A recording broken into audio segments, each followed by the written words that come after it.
ಮಕ್ಕಳೇ, ನೀವೆಲ್ಲ 3ನೇ ಪೂರ್ವ ಸಿದ್ಧತಾ ಪರೀಕ್ಷೆ ಬರೆದಿದ್ದೀರಾ. ಮನೆಗೆ ಹೋಗಿ ಆನ್ಸರ್ಸನ್ನು ಚೆಕ್ ಮಾಡ್ತಾ ಇರ್ತೀರ. ಬುಕ್ಸ್ ಎಲ್ಲ ತಿರುಗಿಸಿ ಎಲ್ಲಿದೆ ಆನ್ಸರ್ ಅಂತ ಎಲ್ಲೂ ನೋಡಬೇಡಿ. ನನ್ನ ಯೂಟ್ಯೂಬ್ ಚಾನಲಲ್ಲಿ ನಿಮಗೋಸ್ಕರ ಕೀ ಆನ್ಸರ್ಸ್ಗಳನ್ನು ನಾನು ವಿಶ್ಲೇಷಣೆ ಮಾಡ್ತಾ ಇದ್ದೀನಿ. ಬನ್ನಿ ಪಟ್ಟಂತ ಪ್ರಶ್ನೆ ಪತ್ರಿಕೆಯಲ್ಲಿ ಹೋಗೋಣ. 25-26ರ 3ನೇ ಪೂರ್ವ ಸಿದ್ಧತಾ ಪರೀಕ್ಷೆಯ ಉತ್ತರಗಳ ವಿಶ್ಲೇಷಣೆ ನಿಮಗಾಗಿ. ಬಹು ಆಯ್ಕೆ 4 ಅಂಕಗಳು.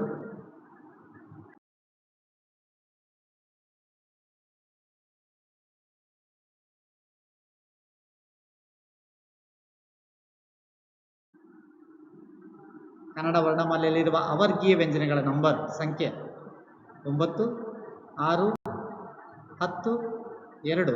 Right answer 9.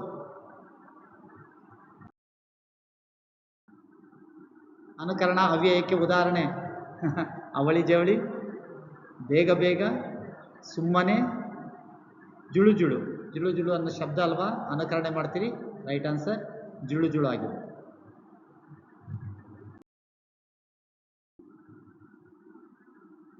ಶಿಕ್ಷಕ ಈ ಪದದ ನಾಮರೂಪ ವಿರುಕ್ತಿನ, ಅಂಕಿತನಾಮ, ರೂಢನಾಮ, ಅನ್ವರ್ಥನಾಮ. ಶಿಕ್ಷಕ ಅನ್ನೋದು ಅನ್ವರ್ಥನಾಮ.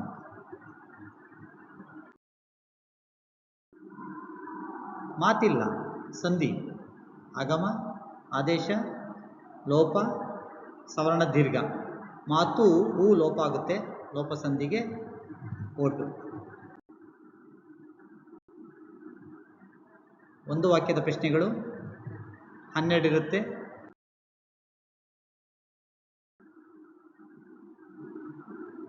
ಶಿವಾಚಾರ್ಯರು ಏನೆಂದು ರಂಗ ಜಂಗಮ ಎಂದು ಫೇಮಸ್ ಆಗಿದ್ದಾರೆ. ಕೀವರ್ಡ್. ಪುಟ್ಟರಾಜರ ಯಾವ ಭಾಷೆ? ಕನ್ನಡ, ಹಿಂದಿ, ಸಂಸ್ಕೃತ.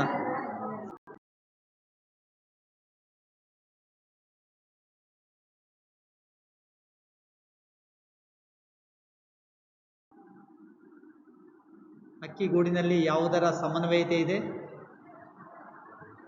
ವಿಜ್ಞಾನಿಯ ತಂತ್ರಜ್ಞಾನ, ಕಲಾವಿದನ ಸೃಜನಶೀಲತೆ, ಸ್ವೋಪಜ್ಞತೆ. ಹರಿದ್ವಾರದಲ್ಲಿ ಏನನ್ನು ನೋಡಬೇಕು ಎಂಬುದು ಲೇಖಕರ ಗುರಿಯಾಗಿತ್ತು, ಆಸೆಯಾಗಿತ್ತು. ಬ್ರಹ್ಮಕುಂಡದಲ್ಲಿ ನಡೆಯುವ ಆರತಿಯನ್ನ ನೋಡಬೇಕು ಎಂಬುದು ಅವರ ಗುರಿಯಾಗಿತ್ತು. ಗೋಪಾಲನ ಹೊಸ ಪಂಚೆ ಯಾಕೆ ಕೇಳ್ತಾನೆ? ಅವನ ಬಟ್ಟೆ ನೋಡಿ, ಅವನ ವೇಷ ನೋಡಿ ಗೆಳೆಯರು ನಾಣಿ, ಮಾಧು, ಕಿಟ್ಟಿ ಇವರೆಲ್ಲ ಅಪಹಾಸ್ಯ ಮಾಡುತ್ತಿದ್ದರಿಂದ, ಗೇಲಿ, ಅದರಿಂದ ಹೊಸ ಪಂಚೆಯನ್ನು ಕೇಳ್ತಾರೆ.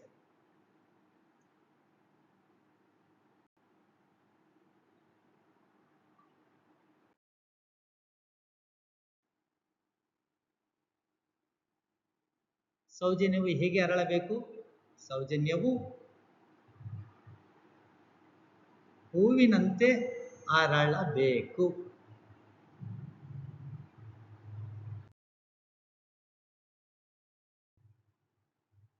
ಚೈತ್ರದಲ್ಲಿ ಯಾವುದರ ವಾಲಗ ನಡೆದಿರುತ್ತದೆ?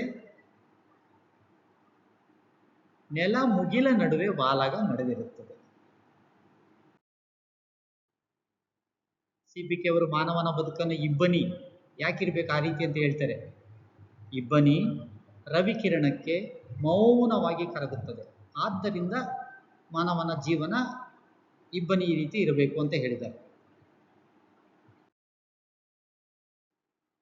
ಜನಪದರ ಪ್ರಕಾರ ತುಂಬಿದ ಕುಣಿಗಲ್ ಕೆರೆಯನ್ನು ಯಾವುದಕ್ಕೆ? ನಿಂಬೆಯ ಹಣ್ಣಿನಂತೆ ತುಂಬಿ ಕುಣಿಗಲ್ ಕೆರೆ.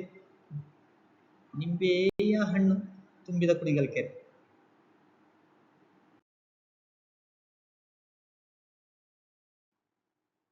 ಸಂತೆಯೊಳಗೊಂದು ಮನೆ ಮಾಡಿ ಯಾವುದಕ್ಕೆ ಅಂಜಬಾರದು ಗೊತ್ತಾ?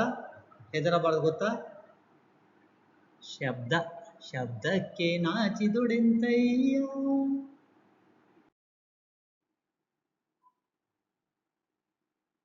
ವೇಷ ಮತ್ತು ಆಚರಣೆಗಳ ನಡುವಿನ ಸಂಬಂಧ ಹೇಗಿರಬೇಕು? ವೇಷದಂತೆ ಆಚರಣೆ ಇರಬೇಕು ಅಂತ ಸಿದ್ದರಾಮರು ಹೇಳಿದ್ದಾರೆ. ವೇಷ ಒಂದು, ಆಚರಣೆ ಒಂದು ಇರಬಾರ್ದು, ವೇಷದ ತರ ಆಚರಣೆ ಇರಬೇಕು.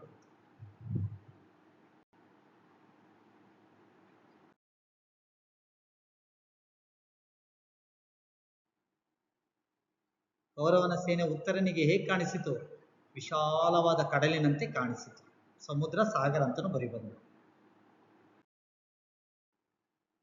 ಮಕ್ಕಳೇ 2-3 ವಾಕ್ಯಕ್ಕೆ ಹೋಗೋಣ. 8 ಪ್ರಶ್ನೆ ಇರುತ್ತೆ.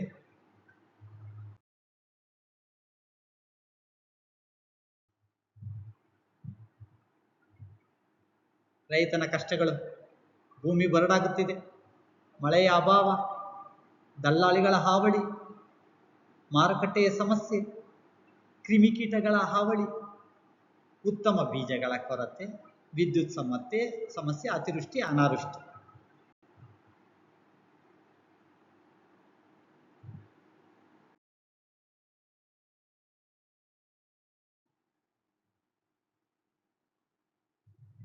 ಹಕ್ಕಿಗಳು ಬದಲಾದ ಪರಿಸರಕ್ಕೆ ಹೊಂದಿಕೊಂಡು ಗೂಡು ಕಟ್ಟುವುದಕ್ಕೆ ಲೇಖಕರು ನೀಡಿರುವ ಉದಾಹರಣೆಗಳು ಯಾವುದು ಗೊತ್ತಾ? ಕೆಲವು ಹಕ್ಕಿಗಳು ಮನುಷ್ಯರಿರುವ ಕೇರಿಗಳಲ್ಲಿ ವಾಹನ ದಟ್ಟಣೆ ಹೆಚ್ಚಿರುವ ಸ್ಥಳಗಳನ್ನು ಆಯ್ಕೆ ಮಾಡಿಕೊಳ್ಳುತ್ತೆ. ಹಾಗಾಗಿ ಟ್ರಾನ್ಸ್ಫಾರ್ಮರ್, ಮೀಟರ್ ಪೆಟ್ಟಿಗೆ ಮತ್ತು ವಿದ್ಯುತ್ ತಂತಿಗಳಲ್ಲಿ ಗೂಡುಗಳನ್ನು ಕಟ್ಟುತ್ತೆ. ಇದು ನಗರದ ಕೇರಿಗಳಲ್ಲಿ ಕಟ್ಟತಕ್ಕಂಥ ಒಂದು ಗೂಡುಗಳು.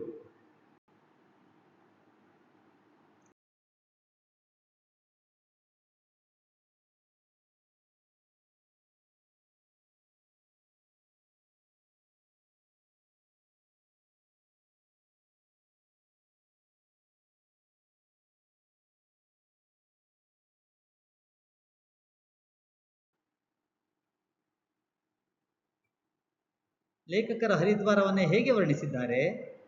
2 ಬದಿಗೆ ಎತ್ತರದ ಮನೆಗಳಿದ್ದಾವೆ.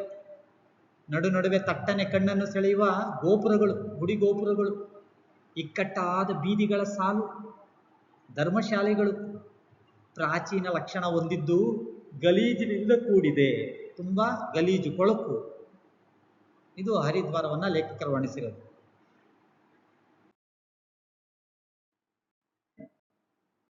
ಅಸೌಜನ್ಯ ನಡವಳಿಕೆಗೆ 2 ಉದಾಹರಣೆ ಕೇಳಿದ್ದಾರೆ. ತಮ್ಮ ಬಳಿಗೆ ಬಂದವರ ಬಗೆಗೆ ಅನೇಕರು ಪ್ರೀತಿ ತೋರುವುದಿಲ್ಲ, ತಾಳ್ಮೆ ತೋರುವುದಿಲ್ಲ. ಕೆಲವರು ಮುಖ ಯಾವಾಗಲೂ ಗಂಟು ಹಾಕಿಕೊಂಡಿರುತ್ತಾರೆ. ಇದು ಅಸೌಜನ್ಯದ 2 ಲಕ್ಷಣಗಳು.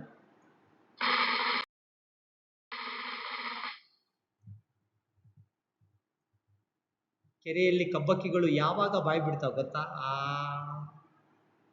ಕೆರೆಯ ಅಂದವನ್ನು ನೋಡಲು ಸಾಕ್ಷಾತ್ ಶಿವನೇ ಧರೆಗಿಳಿದು ಕೆರೆ ಹತ್ರ ಬಂದಾಗ ಆಶ್ಚರ್ಯದಿಂದ ಏನಾಗುತ್ತೆ? ಕಬ್ಬಕ್ಕಿ ಬಾಯನ್ನ ಬಿಡುತ್ತೆ. ಬಸವಣ್ಣನವರು ದೇಹವೇ ದೇಗಲ ಎಂಬ ಕಲ್ಪನೆಯನ್ನು ಹೇಗೆ ವರ್ಣಿಸಿದ್ದಾರೆ? ತಮ್ಮ ಕಾಲೇ ಕಂಬ, ಈ ಶರೀರವೇ ದೇವಸ್ಥಾನ ದೇಗುಲ, ನನ್ನ ತಲೆ ಬಂಗಾರದ ಕಳಶ, ನನ್ನ ಹೃದಯವೇ ಗುಡಿಯೊಳಗಿರುವ ದೇವರು ಎಂದು ಹೇಳಿದ್ದಾರೆ. ಯಾಕಂದ್ರೆ ಶ್ರೀಮಂತರು ಗುಡಿ ಕಟ್ಟುತ್ತಾರೆ, ಬಡವ ನಾನೇನು ಮಾಡಲಯ್ಯ ಅಂತ ಹೇಳಿದ್ದಾರೆ.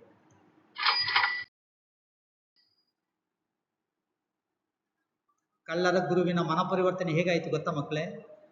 ವೈದ್ಯರು ಮಗುವಿನ ಪ್ರಾಣವನ್ನು ಉಳಿಸ್ತಾರೆ.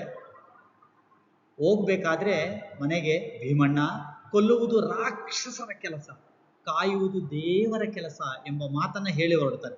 ಈ ಮಾತುಗಳು ಭೀಮನಾಯಕನ ಹೃದಯವನ್ನು ಚುಚ್ಚುತ್ತೆ, ಅವರ ಮನ ಪರಿವರ್ತನೆ ಆಗುತ್ತೆ.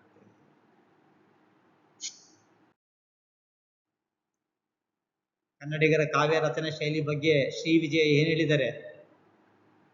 ಕನ್ನಡಿಗರು ಪದವನ್ನ ಅರಿತು ಹೇಳ್ತಾರೆ, ಹೇಳಿದ್ದನ್ನ ತಿಳಿದು ಶೋಧಿಸ್ತಾರೆ. ವಿದ್ಯೆ ಕಲಿಯದಿದ್ದರೂ ಕಾವ್ಯ ರಚನೆ ಮಾಡುವಷ್ಟು ಪರಿಣಿತರು, ಬುದ್ಧಿವಂತರಿದ್ದಾರೆ ಅಂತ ನಮ್ಮ ಬಗ್ಗೆ ಕವಿ ಶ್ರೀ ವಿಜಯ ಹೇಳಿದ್ದಾರೆ.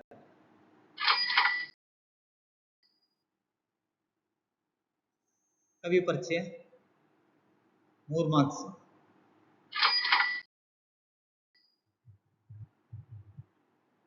ನಮ್ಮ ಕುವೆಂಪು ಅವರನ್ನ 25ನೇ ಪ್ರಶ್ನೆಯಲ್ಲಿ ತಗೊಂಡ್ಬಂದು ಇಟ್ಟಿದ್ದಾರೆ. ಕುವೆಂಪು ಎಂಬ ಕಾವ್ಯನಾಮ ಹೊಂದಿರುವ ಕುಪ್ಪಳ್ಳಿ ವೆಂಕಟಪ್ಪ ಪುಟ್ಟಪ್ಪನವರು ಕ್ರಿಸ್ತಶಕ 1904ರಲ್ಲಿ ಶಿವಮೊಗ್ಗ ಜಿಲ್ಲೆ ತೀರ್ಥಹಳ್ಳಿ ತಾಲೂಕಿನ ಕೋಪಳ್ಳಿಯಲ್ಲಿ ಜನಿಸ್ತಾರೆ.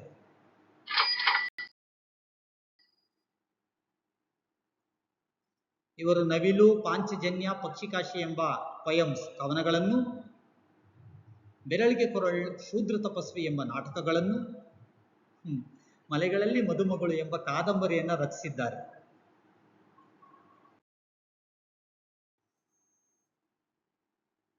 ಇವರ ಶ್ರೀರಾಮಾಯಣ ದರ್ಶನವೆಂಬ ಮಹಾಕಾವ್ಯಕ್ಕೆ ಜ್ಞಾನಪೀಠ ಲಭಿಸಿದೆ. ಪದ್ಮಶ್ರೀ ಪ್ರಶಸ್ತಿ ಪಡೆದ ಶ್ರೀಯುತರು ನಮ್ಮ ರಾಷ್ಟ್ರ ಕವಿಯಾಗಿದ್ದಾರೆ. ಮಕ್ಕಳೇ, ಇದನ್ನು ಫ್ರೇಮ್ ಮಾಡಿದ್ರೆ ನಿಮಗೆ 3 ಅಂಕಗಳು ಸುಲಭವಾಗಿ ಸಿಗುತ್ತೆ.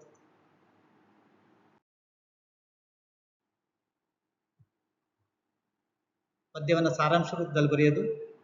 ಹಸಿ ಸೌದೆ ಬುಸುಗುಟ್ಟಿ ದನಿಯೇ ನೆತ್ತುವುದಲ್ತೆ ಸದ್ದು ಮಾಡದಿರು, ಕಿಡಿಸೋಕೆ ಮದ್ದು ಸಿಡಿದಬ್ಬರಿಪುದು, ಅಂತಿರದೆ ರವಿಕಿರಣಕ್ಕೆ ಕರಗುವ ಇಬ್ಬನಿ ಒಲಿರು, ಸಿಡುಕು ಮಿಡುಕನ್ನು ತೊರೆದು ಮೌನಿಯಾಗು. ಮಕ್ಕಳೇ, ಒಂದು ವಾಕ್ಯದಲ್ಲಿ ಒಂದು ಪ್ರಶ್ನೆ ಕೇಳಿದ್ರಲ್ಲ, ನಮ್ಮ ಬದುಕು ಏಕೆ ಇಬ್ಬನಿ ತರ ಇರ್ಬೇಕಂತ. ಆನ್ಸರ್ 3ನೇ ಲೈನಲ್ಲೇ ಇದೆ ನೋಡಿ. ಅಂದ್ರೆ ಅದಕ್ಕೆ ಆನ್ಸರ್ ಕೆಳಗಡೆ 2-3 ವಾಕ್ಯದಲ್ಲೇ ಕೊಟ್ಬಿಟ್ಟಿದ್ದಾರೆ. ಭಾವಾರ್ಥ ನೋಡೋಣ. 3 ಅಂಕಗಳು.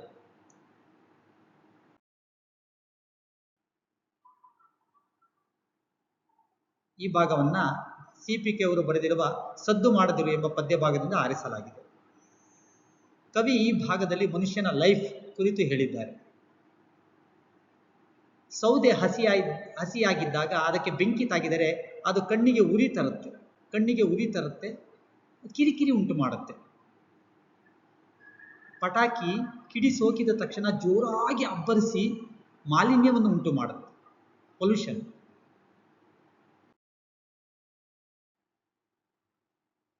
ಈ ರೀತಿ ಮಾನವರು ಬದುಕದೆ, ನೀವು ಬದುಕದೆ, ಮಂಜಿನ ಹನಿ ಸೂರ್ಯಕಿರಣ ಬಿದ್ದಾಗ ಹೇಗೆ ಸದ್ದು ಗದ್ದಲವಿಲ್ಲದೆ ನೀರಾಗಿ ಹೋಗುತ್ತೋ ಹಾಗೆ ನಮ್ಮ ಬದುಕು ಇರಬೇಕು.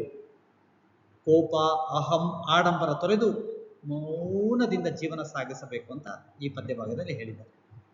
ಸಂದೇಶ ಕೊಟ್ಟಿದ್ದಾರೆ ಮಾನವ ಕುಲಕ್ಕೆ.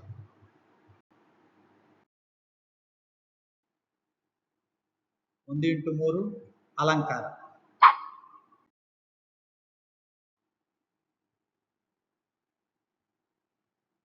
ಉಪಮಾಲಂಕಾರ ತಂದು ಕೊಟ್ಟಿದ್ದಾರೆ.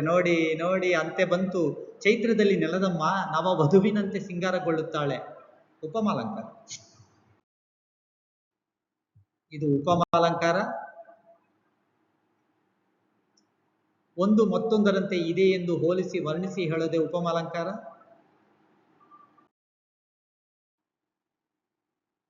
ಉಪಮೇಯ ಚೈತ್ರ ಕಾಲದಲ್ಲಿ ನೆಲದಮ್ಮ, ಉಪಮಾನ ನವವಧು, ಉಪಮವಾಚಕ ಅಂತೆ, ಸಮಾನ ಧರ್ಮ ಸಿಂಗಾರಗೊಳ್ಳುವುದು. ಇಲ್ಲಿ ಚೈತ್ರ ಮಾಸದಲ್ಲಿ ಭೂಮಿ ತಾಯಿ ನೆಲದಮ್ಮನ ರೀತಿ ಸಿಂಗಾರಗೊಳ್ತಾಳೆ ಅನ್ನೋದು ವರ್ಣನೆ.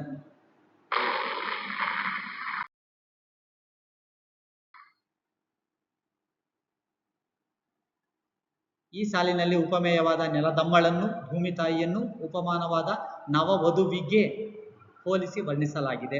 ಆದ್ದರಿಂದ ಇದು ಉಪಮಾಲಂಕಾರ.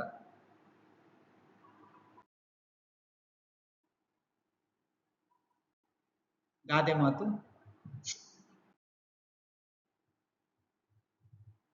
ಕಟ್ಟುವುದು ಕಠಿಣ, ಕೆಡಹುವುದು ಸುಲಭ. ಗಾದೆಗಳು ವೇದಗಳಿಗೆ ಸಮ. ವೇದ ಸುಳ್ಳಾದರೂ ಗಾದೆ ಸುಳ್ಳಾಗದು. ಗಾದೆ ಹುಟ್ಟಿದ್ದು ಹಳ್ಳಿಗಳಲ್ಲಿ, ಹಿರಿಯರ ಅನುಭವದ ಮಾತುಗಳು. ಚಿಕ್ಕದಾದರೂ ಅರ್ಥ ದೊಡ್ಡದು ಗಾದೆ. ಇದು ಮಹತ್ವ. ಕನ್ನಡದಲ್ಲಿ 100 ಗಾದೆಗಳಿವೆ. ಅದರಲ್ಲಿ ಕಟ್ಟುವುದು ಕಠಿಣ, ಕೆಡಹುವುದು ಸುಲಭ ಇದು ಒಂದು. ಈ ಗಾದೆ ಮಾತು ಕುಂಬಾರನಿಗೆ ವರ್ಷ, ದೊಣ್ಣೆಗೆ ನಿಮಿಷ ಎಂಬ ಗಾದೆ ಮಾತನ್ನೇ ಹೋಲುತ್ತೆ.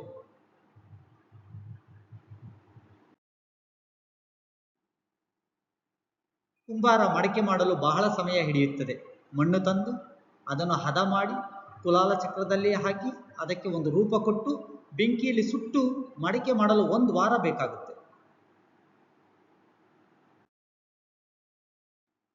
ಆದರೆ ಅದನ್ನು ಹೊಡೆದು ಹಾಕಲು ದೊಣ್ಣೆಗೆ 1 ನಿಮಿಷ ಸಾಕು. ಅದೇ ರೀತಿ ಒಬ್ಬ ವಿದ್ಯಾರ್ಥಿಗೆ, ಸ್ಟೂಡೆಂಟ್ಗೆ ಶಾಲೆಯಲ್ಲಿ ಒಳ್ಳೆಯ ಹೆಸರು ಪಡೆಯಲು ಬಹಳ ಸಮಯ ಹಿಡಿಯುತ್ತೆ.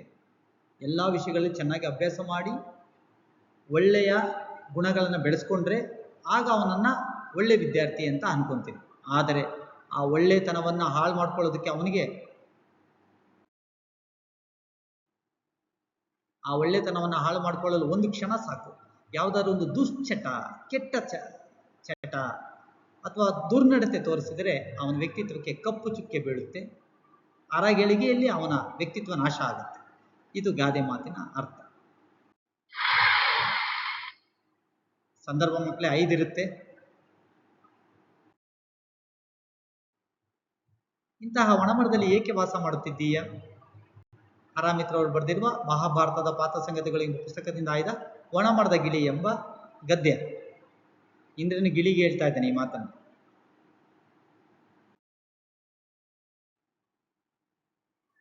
ಬೇಡನು ಬಿಟ್ಟ ವಿಷದ ಬಾಣ ಮರ ಒಣಗುವಂತೆ ಮಾಡಿತು. ಆ ಮರದಲ್ಲಿ ಬಹುಕಾಲದಿಂದ ಒಂದು ಗಿಳಿ ವಾಸ ಮಾಡುತ್ತಿತ್ತು. ರೋಗಗ್ರಸ್ತ ಮರದಲ್ಲಿ ಕುಳಿತಿದ್ದ ಗಿಳಿಯನ್ನು ಕಂಡು ಇಂದ್ರ, ಇಂತಹ ಒಣಮರದಲ್ಲಿ ಏಕೆ ವಾಸ ಮಾಡುತ್ತಿದ್ದೀಯಾ ಎಂದು ಆಶ್ಚರ್ಯದಿಂದ ಕೇಳಿದ.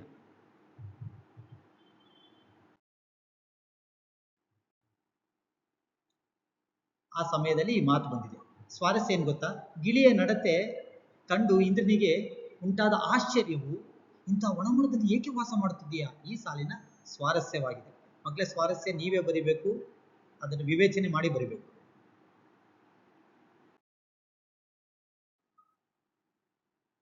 ಅವನು ಬಂದರೆ ಕರೆದುಕೊಂಡು ಹೋಗು ತಾಯಿ.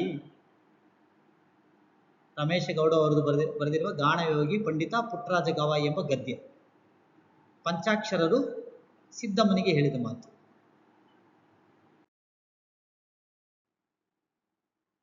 ಬೆಳೆದು ದೊಡ್ಡವನಾಗಿ ಸಕಲ ವಿದ್ಯೆಗಳಲ್ಲಿ ಪಾರಂಗತನಾದ ತನ್ನ ಮಗನನ್ನು ನೋಡಿದ ಸಿದ್ದಮ್ಮ ಪಂಚಾಕ್ಷರರ ಅನುಮತಿ ಕೇಳ್ತಾರೆ, ಪರ್ಮಿಷನ್, ನನ್ನ ಜೊತೆ ನನ್ನ ಮಗನನ್ನ ಕಳಿಸಿಕೊಡಿ ಅಂತ ಕೇಳಿದಾಗ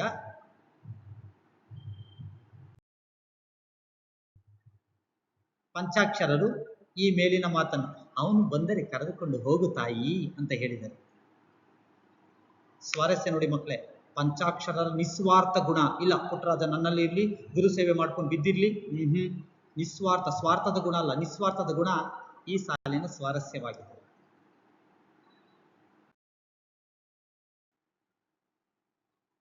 ನೀವು ಗಮನಿಸಿದ್ದೀರಾ? ನೀವೆಲ್ಲ ಎಂತಹ ಕಪ್ಪುಗಳನ್ನ ಆರಿಸಿಕೊಂಡಿದ್ದೀರಾ? ಗುರುರಾಜ್ ಕರ್ಜಗಿ ಕರುಣಾಳು ಬಾ ಬೆಳಕೆ ಎಂಬ ಪುಸ್ತಕದಿಂದ ಆಯ್ದ ಕಾಫಿ ಕಪ್ ಗದ್ಯ. ಗುರುಗಳು ವಿದ್ಯಾರ್ಥಿಗಳಿಗೆ ಹೇಳಿದ ಮಾತು.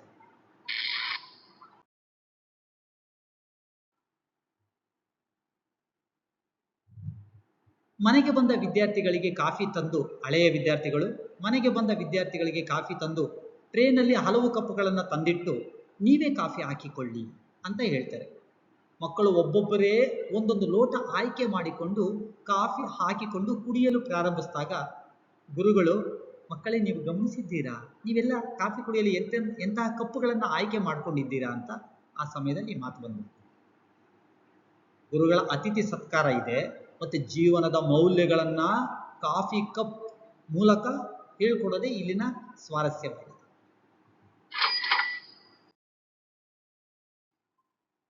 ನೆಲ ಮುಗಲ ವಾಲಗವೇ ನಡೆದಂತಿದೆ ಬಸವರಾಜ ಸಾದರ ಬರೆದಿರುವ ಸಿಸಿಫಸರ ಸುತ್ತು ಎಂಬ ಕವನ ಸಂಕಲನದಿಂದ ಆಯ್ದ ಸವಿಚೈತ್ರ ಪದ್ಯ. ಕವಿ ಚೈತ್ರದ ಸೊಬಗನ್ನು ವರ್ಣಿಸುವಾಗ ಈ ಮೇಲಿನಂತೆ ಹೇಳಿದ್ದಾರೆ.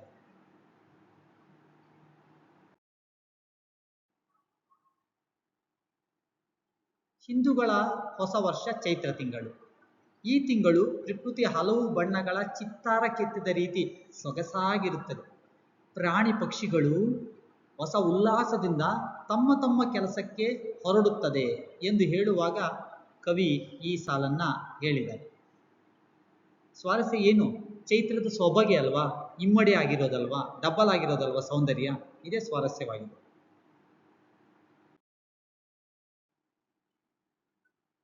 ಅರಮನೆಯ ನಾರಿಯರೇ ಸಾಕು ಕುಮಾರವ್ಯಾಸ ಬರೆದಿರುವ ನಿಟ್ಟೋಟದಲ್ಲಿ ಹಾಯ್ದನು ಬಿಟ್ಟ ಮಂಡೆಯಲ್ಲಿ ಎಂಬ ಪದ್ಯದಿಂದ ಆಯ್ಕೆ ಮಾಡಲಾಗಿದೆ. ಉತ್ತರ ಕುಮಾರ ಅರ್ಜುನನಿಗೆ ಹೇಳಿದ ಮಾತು.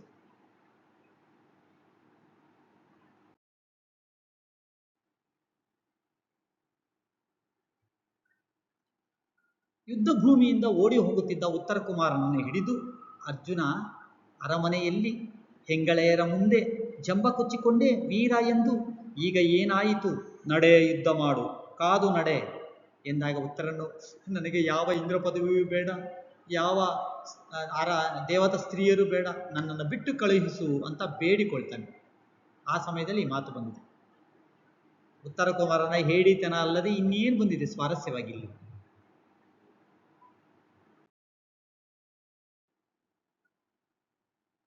ಪದ್ಯಭಾಗವನ್ನು ಪೂರ್ಣಗೊಳಿಸಿ.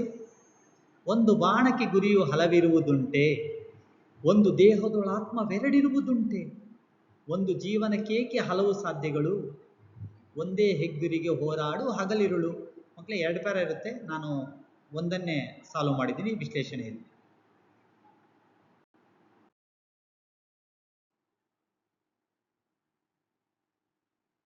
ಎಂಟತ್ತು ವಾಕ್ಯ ಬೋಧಿವೃಕ್ಷದ ಹಾಡು ಕೊಟ್ಟಿದ್ದಾರೆ.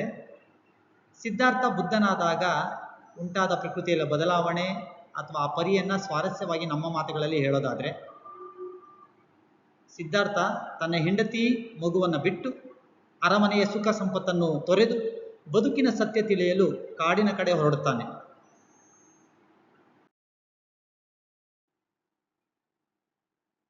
ಕಾಡನ್ನ ಗೊತ್ತು ಗುರಿ ಇಲ್ಲದಂತೆ ಅಲಿಯುತ್ತಾನೆ. ಆಗ ಕೋಗಿಲೆ ದೂರದಿಂದ ಕೂಗುತ್ತೆ. ಶುಕ್ರ ಗ್ರಹ ಹಗಲಿನಲ್ಲೇ ಗೋಚರಿಸುತ್ತೆ. ಸಿದ್ಧಾರ್ಥನಿಗೆ ನಾಡಿನ ಅರ್ಥ ತಿಳಿಯುವಂತ ಸಂದರ್ಭ. ಬೋಧಿ ವೃಕ್ಷದಲ್ಲಿ ಮಹಾ ಬೆಳಕೊಂದು ಕಾಣಿಸುತ್ತೆ. ತಾಯಿ ಹಕ್ಕಿ ಮದರ್ ಬರ್ಡ್ ತನ್ನ ಮರಿಗೆ ಊಟ ಕೊಟ್ಟು ಹಾರ್ಕೊಂಡು ಹೋಗುತ್ತೆ. ತನ್ನ ಜವಾಬ್ದಾರಿ ಮಾಡ್ತಿಲ್ಲ, ಪ್ರೀತಿ ನೋಡಿ ಕಾಡಿನಲ್ಲಿ.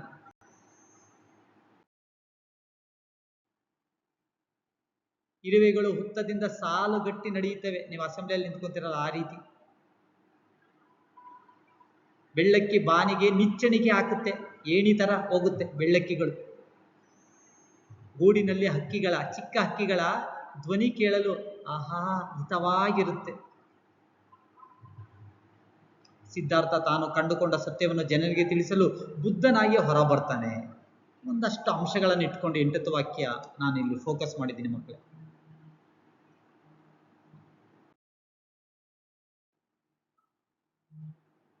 ಗದ್ಯ ಭಾಗವನ್ನು ಓದಿಕೊಂಡು ಉತ್ತರ ಬರೆಯೋದು. ಮೊದಲನೇ ಪ್ರಶ್ನೆಗೆ ಅರಣ್ಯಗಳ ಬಗ್ಗೆ ಕೇಳಿದರೆ ನಾನು ಈ ರೀತಿ ಉತ್ತರವನ್ನು ಫ್ರೇಮ್ ಮಾಡಿದ್ದೀನಿ. ನೀವು ಬೇಕಾದ್ರೆ ನಿಮ್ಮ ಕ್ವಶನ್ ಪೇಪರ್ ನೋಡ್ಬೋದು. ಅರಣ್ಯಗಳಲ್ಲಿ ಕಾಡ್ಗಿಚ್ಚು ಉಂಟು ಮಾಡುವ ಘರ್ಷಿತ ಮರಗಳನ್ನು ತೆಗೆಯಬೇಕು. ಅರಣ್ಯಗಳನ್ನು ಹೇಗೆ ಉಳಿಸಬೇಕು ಅಂತ. ಮರಗಳಿಗೆ ತಗುಲುವ ರೋಗವನ್ನು ಕಂಟ್ರೋಲ್ ಮಾಡಬೇಕು.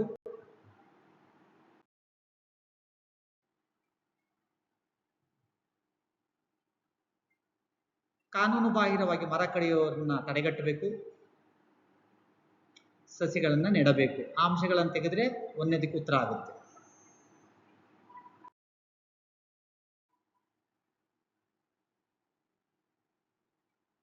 ಆ ಉತ್ತರ ಬಂದು ಅರಣ್ಯಗಳು ನಮ್ಮ ಪರಿಸರ ವ್ಯವಸ್ಥೆಯನ್ನು ಸಮತೋಲನಗೊಳಿಸುತ್ತದೆ. ವನ್ಯಜೀವಿಗಳಿಗೆ ಆಶ್ರಯ ಅಲ್ವಾ. ಮಣ್ಣಿನ ಸವೆತವನ್ನು ತಡೆಗಟ್ಟುತ್ತೆ. ಜಾಗತಿಕ ತಾಪಮಾನವನ್ನು ಕಂಟ್ರೋಲ್ ಮಾಡುತ್ತೆ. ಅಂದರೆ ಆ ಬಿಸಿ ಸೆಕೆ ಉಷ್ಣಾಂಶವನ್ನು ಕಂಟ್ರೋಲ್ ಮಾಡೋದೇ ಮರಗಳು, ಕಾಡುಗಳು. ಇದು ಗದ್ಯಾಂಶದಲ್ಲಿ ಬರುತ್ತೆ. ನೀವು ಸುಲಭವಾಗಿ ಇದನ್ನ ನೋಡ್ಬೋದು.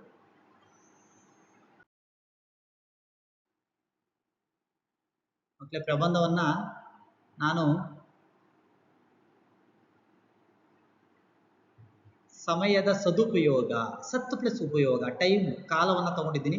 ಪೀಠಿಕೆಯಲ್ಲಿ ಏನು ಹೇಳ್ತೀನಿ ನೋಡಿ ಮಕ್ಕಳೇ ನಾನು. ಸಮಯ ಅಂದರೆ ವೇಳೆ. ಇಂತಹ ವೇಳೆಯನ್ನ ಜೀವನದಲ್ಲಿ ಯಾರು ಸದುಪಯೋಗ ಪಡಿಸಿಕೊಳ್ಳುತ್ತಾರೋ ಅವನು ಜೀವನವನ್ನೇ ಗೆಲ್ತಾನೆ. ಪೀಠಿಕೆಯಲ್ಲಿ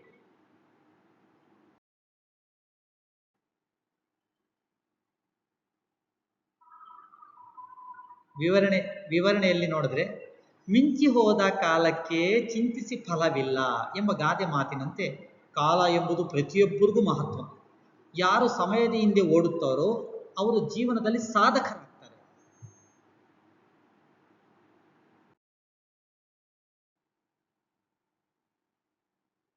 ಕಾಲವೆಂಬುದು ಕುಲಾಲ ಚಕ್ರದ ರೀತಿ ಸದಾ ತಿರುಗ್ತಾ ಇರುತ್ತೆ, ಬುಗುರಿ ತರ.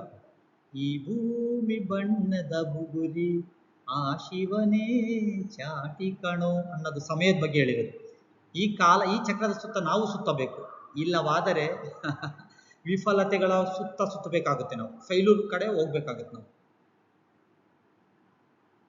ಸುಮ್ಮನೆ ಒಂದು ಎಕ್ಸಾಂಪಲ್, ಸರಂಬಿ ಅವರು ತಮ್ಮ ಬಾಲ್ಯದಲ್ಲಿ ಓದಿಗಾಗಿ ಸಮಯವನ್ನ ಸಮರ್ಪಕವಾಗಿ ಹಿಡಿದಿಟ್ಕೊಂತಾರೆ, ಬಳಸ್ಕೊಂತಾರೆ.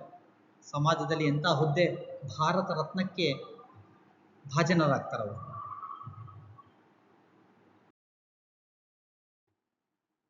ಸಮಯಕ್ಕೆ ಮೇಲು ಕೀಳು, ಜಾಣ ದಡ್ಡ, ಶ್ರೀಮಂತ ಬಡವನ್ನ ಭೇದ ಭಾವ ಇಲ್ಲ.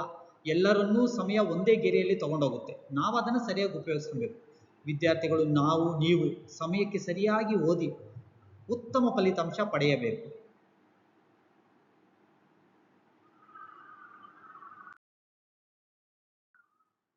ಉಪಸಂಹಾರದಲ್ಲಿ ಕಾಲದ ಜೊತೆ ಉತ್ತಮ ಸಂಬಂಧ ಬೆಳೆಸಿಕೊಂಡರೆ ಸಮಾಜದ ಜೊತೆ ನಮ್ಮ ಸಂಬಂಧ ಹೆಜ್ಜೇನಿನಂತಿರುತ್ತದೆ, ಸ್ವೀಟ್ ಆಗಿರುತ್ತೆ.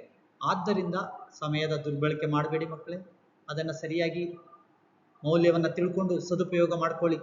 ಪ್ರಬಂಧದಲ್ಲಿ ನಾನು ಟೈಮ್ ಬಗ್ಗೆ ತಗೊಂಡಿದ್ದೀನಿ, ಪರೀಕ್ಷಾ ಸಮಯವಾಗಿರೋದ್ರಿಂದ.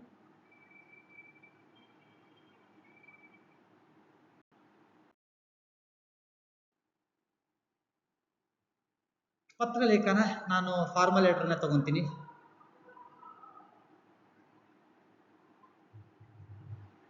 ಇದು ಪತ್ರಲೇಖನ ಇದೆ. ನಿಮ್ಮನೆ ಯಾದಗಿರಿ ಜಿಲ್ಲೆಯ ಗುರುಮಠಕಲ್ ಪಟ್ಟಣದ ನಿವಾಸಿ ಮಲ್ಲೇಶಪ್ಪ ಅಂತ ಭಾವಿಸ್ಕೋ.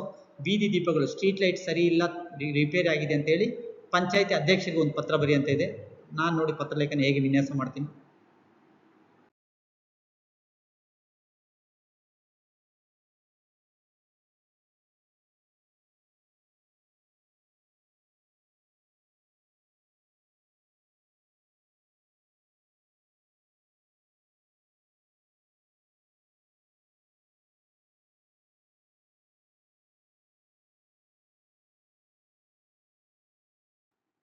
ಎಲ್ಲ ಬಂದಿದೆ ಇಲ್ಲಿ ಪೂರ್ತಿ.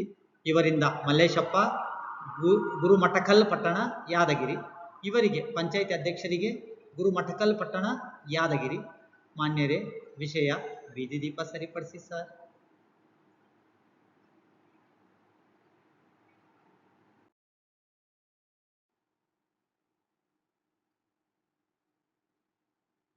ಅಧ್ಯಕ್ಷರಿಗೆ ನಮಸ್ತೆ. ನನ್ನ ಹೆಸರು ಮಲ್ಲೇಶಪ್ಪ.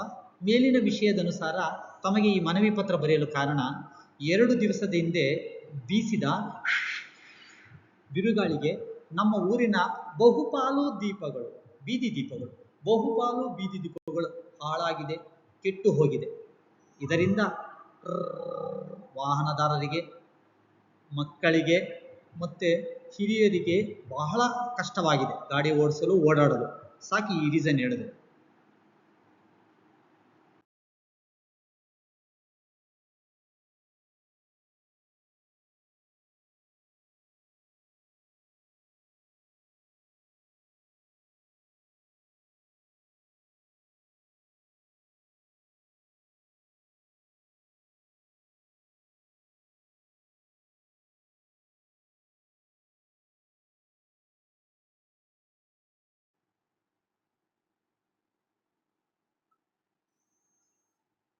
ಆದ್ದರಿಂದ ಆದಷ್ಟು ಬೇಗ ಕ್ವಿಕ್ಕಾಗಿ ನಿಮ್ಮ ಸಿಬ್ಬಂದಿಯನ್ನು ಕಳುಹಿಸಿ. ಬೀದಿ ದೀಪ ಅಲ್ವಾ, ನಾವೆಲ್ಲ ಮುಟ್ಟಿದ್ರೆ ಕರೆಂಟಲ್ಲಿ ಕಾಗೆ ಆಗೋಗ್ತೀರಿ.